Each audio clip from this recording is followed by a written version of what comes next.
اور یہودی کی ایک بیٹی تھی جو انتہائی حسین و جمیل خوبصورت تھی.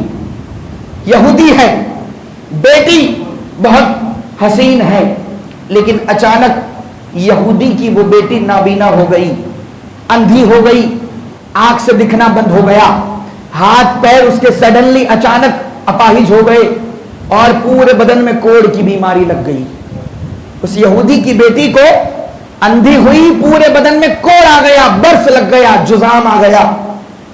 اس کے بدن کی کھال ایسی سر سر کے گرتی تھی کہ محلے اور شہر کے لوگ اس لڑکی کو پاس میں نہیں بٹھاتے تھے, نفرت کی نگاہ سے دیکھتے تھے. یہودی نے جب دیکھا کہ میری بیٹی کو پبلک جو ہے اس کا بہشکار کر رہی ہے, اس کا بائیکاٹ کر رہی ہے, تو یہودی نے بیٹی کو لیا, شہر کے باہر چلا گیا اور ایک باغ میں جا کے مقیم ہو گیا, باہر رہنے چلا گیا. اب وہ یہودی رات دن بھر شہر میں کاروبار کرتا اور جب رات آتی تو باغ میں اپنی بیٹی کے پاس آ جاتا. یہ اس کا معمول تھا. ایک دن یہودی بزنس کے اندر اتنا بزی ہوا کہ وہ رات میں اپنے بیٹی کے پاس باغ میں نہیں پہنچ پایا. جب وہ نہیں پہنچا تو بیٹی چونکہ اندھی تھی, چل پھر نہیں سکتی تھی, کوڑی تھی, کوڑ کا مرض تھا, تو اس بیچاری اندھی لڑکی نے ایک جھاڑ کے نیچے اکیلے رات گزاری. اور جب صبح ہو گئی تو جس جھاڑ کے نیچے وہ لڑکی تھی اس کے بغل والے دوسرے جھاڑ کے اوپر ایک پرندہ دردناک آواز میں رو رہا تھا. اس کے بغل والے دوسرے جھاڑ کے اوپر ایک پرندہ دردناک آواز میں گریہ وزاری کر رہا ہے, رو رہا ہے. اور پرندے کے رونے کی آواز اتنی دردناک تھی کہ لڑکی تھی تو اندھی, لیکن اس کے اندر صبر و ضبط نہ رہا. پرندے کی آواز سن کر بے چین ہو گئی. لڑکی اتنا بے چین ہوئی, اتنا بے چین ہوئی کہ گھسیٹتی ہوئی جس جھاڑ کے اوپر وہ پرندہ تھا اس جھاڑ کے نیچے چلی گئی. یعنی اپنے آپ کو کھسکاتی ہوئی, اپنے آپ کو گھسیٹتی ہوئی اس جھاڑ کے نیچے آئی جس جھاڑ کے اوپر وہ پرندہ رو رہا تھا. علماء فرماتے ہیں کہ لڑکی نابینا تھی, دیکھ نہیں سکتی تھی, لیکن پھر بھی اس لڑکی نے اپنے سر کو اوپر جھاڑ کی طرف اٹھایا. دیکھ نہیں سکتی تھی, لیکن پرندے کی آواز جہاں سے آ رہی تھی اس نے اپنے سر کو اوپر پیڑ کی طرف, جھاڑ کی طرف اٹھایا اور پرندے کی طرف متوجہ ہو گئی. کچھ نظر نہیں آ رہا تھا, لیکن علماء فرماتے ہیں کہ اس لڑکی کا بس اوپر دیکھنا ہوا تو اس رونے والے پرندے کے پر سے تازہ گرم خون کا ایک قطرہ اس لڑکی کی دہنی آنکھ میں گرا. قطرہ گرنا تھا کہ آنکھ روشن ہو گئی, قطرہ گرنا تھا کہ آنکھ روشن ہو گئی. اس کے بعد خون کا ایک قطرہ لڑکی کے دہنے ہاتھ پر گرا تو ہاتھ اسی وقت ٹھیک ہو گیا. یہ منظر دیکھا تو لڑکی نے دوسرا ہاتھ آگے بڑھا دیا, اس پر بھی قطرہ گرا, وہ ہاتھ بھی ٹھیک ہو گیا. دہنی ہاتھ آنکھ بھی ٹھیک, دہنا ہاتھ بھی ٹھیک, بایاں ہاتھ بھی ٹھیک. پھر اس نے خون کا قطرہ دوسری آنکھ پہ من لیا, وہ بھی روشن ہو گئی. اس کے بعد لڑکی نے دونوں ہاتھ آگے کر دیے, 3-4 خون کے قطرے اور ٹپکے تو لڑکی نے وہ سارے قطروں کو بدن پہ من لیا. بس اس کا یہ کرنا ہوا کہ ودرن سیکنڈ ایسی شفا ہوئی کہ جیسے بیماری نہ تھی. بس یہ کرنا تھا کہ اسے ایسی شفا ملی کہ وہ بیمار ہی نہ تھی. اب لڑکی بالکل ٹھیک تھا, تندرست و توانا ہو کے کھڑی ہو گئی اور باغ میں اپنے باپ کو ڈھونڈنے لگی. تھوڑی دیر کے بعد اس کا وہ یہودی باپ بھی آ گیا اور باپ آ کر اپنی بیٹی کو پہچان نہ سکا تو اسی سے پوچھتا ہے, اے عورت تو کون ہے؟ یہاں میں اپنی اپاہج بیٹی چھوڑ کے گیا تھا, تجھے معلوم ہے وہ کہاں گئی؟ تو وہ کہتی ہے کہ اے میرے والد, میں ہی تو تیری وہ اپاہج بیٹی ہوں, میں ہی تو تیری وہ بیٹی ہوں. یہودی نے جب دیکھا کہ بیٹی کو شفا ہو گئی, اس کی بیماری ہو گئی, تو میرے پیر و مرشد اپنی کتاب میں لکھتے ہیں بچی کی صحت یابی کی خوشی یہودی کو اتنی ہوئی کہ مارے خوشی میں بے ہوش ہو گیا, ماری خوشی میں بے ہوش ہو گیا. اور جب ہوش میں آیا تھوڑی دیر کے بعد تو لڑکی نے باپ کو پورا واقعہ بتایا. لڑکی نے اپنی شفا یابی کا باپ کو پورا واقعہ بتایا. اب لڑکی باپ کا ہاتھ پکڑ کر اس جھاڑ کے نیچے لے آئی جس کے اوپر وہ پرندہ ابھی تک رو رہا تھا, جس کے اوپر وہ پرندہ ابھی تک رو رہا تھا. تو یہودی پرندے سے مخاطب ہو کے کہتا ہے کہ اے رونے والے مبارک پرندے, تو کون ہے؟ تیرے رونے کی وجہ کیا ہے؟ تیرے رونے کا سبب کیا ہے؟ اور تیرے پروں سے ٹپکنے والا یہ مبارک خون کیسا ہے جن سے ایسی برکتوں کا ظہور ہوا؟ روایت بتاتی ہے بس یہودی کا پوچھنا تھا کہ اللہ نے پرندے کو بولنے کی طاقت دے دی, کہ اللہ نے پرندے کو بولنے کی طاقت دے دی, اور وہ پرندہ اب انسانوں جیسی گفتگو کر رہا ہے. اور وہ پرندہ اس یہودی سے کہتا ہے کہ معاملہ یہ ہے کہ ہم پرندوں کی ایک جماعت فلاں جنگل میں رہتی ہے, اور ہمارا روزانہ کا شیڈیول ہے کہ ہم ہماری جماعت کو لے کر صبح صبح اپنے گھونسلوں سے نکل جاتے ہیں, آس پاس کے علاقوں میں چلے جاتے ہیں, دانا پانی لے کر دوپہر تک گھونسلوں میں پھر آ جاتے ہیں. آنے کے بعد جھاڑ کے سائے میں بیٹھ کے باتیں کرتے ہیں, ایک دوسرے کو بتاتے ہیں بتا آج تو نے کون سا دانا کھایا, آج تو نے کون سا دانا کھایا. یہ ہمارا روزانہ کا شیڈیول ہے. وہ پرندہ کہتا ہے ایک دن ہم اپنے شیڈیول کے مطابق دانا لینے کے لیے باہر گئے, دوپہر کے وقت دانا لے کر کے آ گئے, اور پرندوں کی جماعت اب جھاڑ کے سائے میں بیٹھ کر دوپہر میں ہم باتیں کر رہے تھے, ہم باتوں میں مشغول تھے کہ اچانک غیب سے آواز آئی, اچانک غیب سے ندا آئی. اس ندا میں یہ کہا جا رہا تھا کہ پیارے آقا صلی اللہ علیہ وسلم کے نواسے امام حسین کو یزیدیوں نے کربلا میں شہید کر دیا ہے, اور تم لوگ جھاڑ کے سائے میں بیٹھ کے باتیں کر رہے ہو. غیب سے آواز آئی کہ امام حسین تو کربلا میں شہید کر دیے گئے, اور تم لوگ جھاڑ کے سائے میں بیٹھ کر باتیں کر رہے ہو, آرام سے گفتگو کر رہے ہو. وہ پرندہ کہتا ہے بس یہ آواز آنی تھی کہ ہم پرندوں کی ساری جماعت وہاں سے نکلی اور میدان کربلا کی طرف رواں دواں ہو گئی. وہ پرندے کہتے ہیں ہم سب اڑ کے مقام کربلا پہنچے, سب اڑ کے میدان کربلا چلے گئے. جب مقام کربلا میدان کربلا پرندوں کی جماعت پہنچی تو ہم نے دیکھا کہ واقعی امام حسین کو شہید کر دیا گیا ہے. آپ کا جسم مبارک کربلا کی سرزمین پر آرام کر رہا ہے, ان کے جسم سے تازہ خون بہ رہا ہے.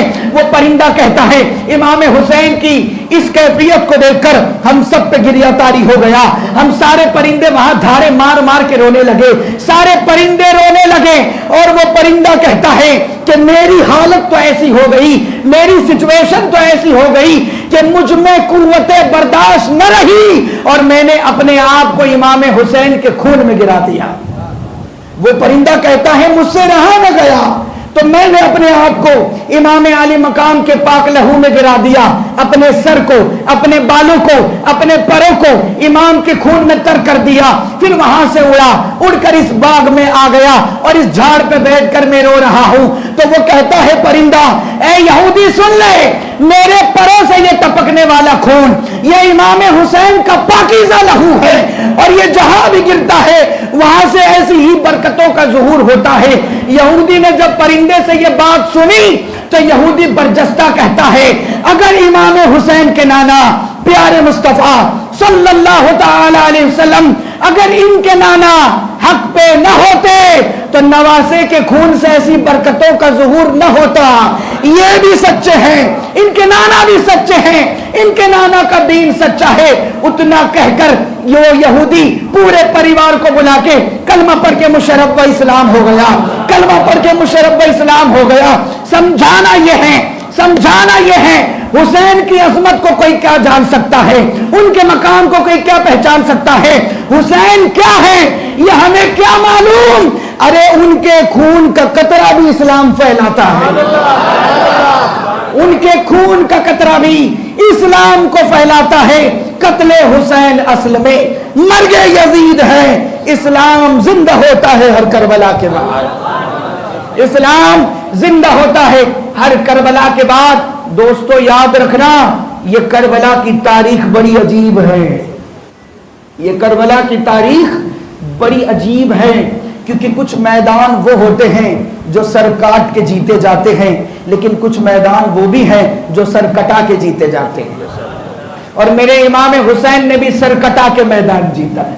اور صوفیہ فرماتے ہیں جو میدان سر کٹا کے جیتا جائے اس کی عظمت کا اندازہ نہیں لگایا جا سکتا، جو میدان سر کٹا کے جیتا جائے اس کی اہمیت کا اندازہ نہیں لگایا جا سکتا۔ ایک آسان سے مثال ہے، ایک گیہوں کا دانہ، ایک گیہوں کا دانہ اگر اکیلا ہے سلامت ہے، ایک گیہوں کا دانہ اگر اکیلا ہے سلامت ہے، لیکن اس دانے کو اگر زمین میں دبا دیا جائے، اس گیہوں کے دانے کو اگر زمین میں دبا دیا جائے تو وہ ایک دانہ تو فنا ہوا، لیکن اس سے جو پودا نکلے گا، اس میں جو بالیاں نکلے گی، ایک فنا ہوا سینکڑوں دانے اگ جائیں گے، وہ تو زمین میں جا کے فنا ہو گیا، لیکن اس سے جو پودا نکلا اس سے سینکڑوں دانے تیار ہو جائیں گے۔ تو ایسے ہی سمجھایا بلا تمثیل، کچھ میدان سر کاٹ کے جیتے جاتے ہیں، کچھ میدان سر کٹا کے جیتے جاتے ہیں، لیکن جو میدان سر کٹا کے جیتا جائے اس کی اہمیت کا اندازہ نہیں لگایا جا سکتا۔ تبھی تو دیکھ لو یزیدیت فنا کے گھاٹ اتر گئی، حسین کا پرچم پوری دنیا میں لہرا رہا ہے، امام حسین کا پرچم پوری دنیا میں لہرا رہا ہے۔ وہ ایسے کہ علماء فرماتے ہیں کہ یزید جب مرا تو اپنے پیچھے 15 بیٹے چھوڑ کے گیا تھا، لیکن جب امام شہید ہوئے تو صرف ایک بیٹا زین العابدین ہے۔ پوری دنیا میں گھوم کے دیکھ لو یزید کی نسل کا نشان نہیں ملتا، لیکن حسین کا بیٹا ہر جگہ مل جاتا ہے۔